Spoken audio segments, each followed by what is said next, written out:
With Bart, the person who started up the Lindy Hop scene here. Just tell us a little about how it started and how did you get into the whole scene? Well, there's a few of us. It wasn't just myself. There's 3 other people, and we were at the Studio School of Dance, and I was taking ballroom and country. But I flew down to Vegas for an event, and I saw these people dancing this dance I'd never seen before. And a band was playing called Big Bad Voodoo Daddy, and there was probably about 20 people doing something never seen, right? Charleston and Lindy Hop. So of course I had to go up and ask them what this is all about. Because it was really exciting. I said, I got to learn this dance. This is something I've never seen. And then I found out quickly that the dance was started in the 40s and so forth. And I said, okay, great. Well, why is it coming back now? And at the time, they had a Gap commercial, oddly enough, and a few other things were happening, the Swing Kids movie, things like this. So a lot of people started to see a little taste of it, and they said, well, we got to learn this. Fortunately, there was a movement in Pasadena, actually, of all places, in Los Angeles, where they were able to get a hold of one of the originators, Frankie Manning. And at the time, he was a retired post office worker, and they coaxed him out of retirement to teach them what they'd learned, many, many, many years ago.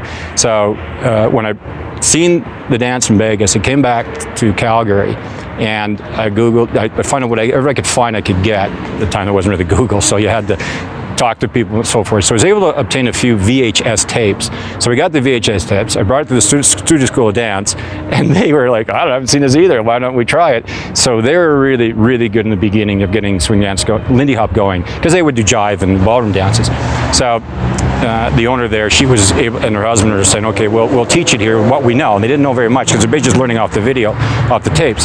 So I then realized that, getting older people in Pasadena, that let's go down. So there's basically 4 of us that went down there, went to the workshop, met Frankie Manning, got taught by Frankie Manning, and me and many, many other people. There was a lot of people at this workshop, and brought it back to Calgary, and then over many years we kept developing it.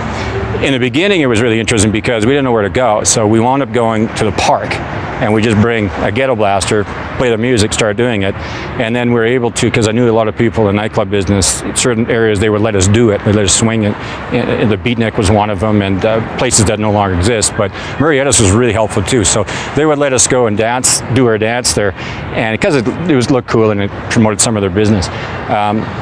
It grew, and marginally it grew, but then we started to bring in some instructors and so forth, and that helped it. We found a location through a friend of mine, an old warehouse which should be torn down, and luckily they let us dance in there, and they have pictures of it. This building was built in the 30s, and it's an old warehouse, so we called it a clubhouse. It wasn't safe or legal, but we just did it, and we fixed it up a bit, and we'd have weekly dances there, and that was a lot of fun because that was right on 4th Street, which is more or less off of downtown Calgary. Using the clubhouse and then going out to certain events. We used to go out every Saturday, Friday to some bar or something and just do this. And of course, more people would watch this, and they liked it. Skipping forward, we wound up doing some work on the new Studio School of Dance, so we were able to dance there. And then we wound up finding community halls and so forth, and the dance just grew like a dozen other cities. There's a lot more to this, and there's other people that, of course, are involved that have come and gone. But what we all liked about it was such a different dance, and people that had done ballroom and country, and those are great dances, but this to me is the most exciting, and the people that do this, I think, appreciate and see the same thing. So I helped start Swing Dance Calgary, a nonprofit group, and throughout the years we've had other people come and go and create their own scenes and their own clubs, and we would support that. And to this day I just can show up at the dances and help where I can, and I am on the board of directors of Swing Dance Calgary, so we're always there in case something falters, that we're able to fill the gaps until another group comes in and keeps it going.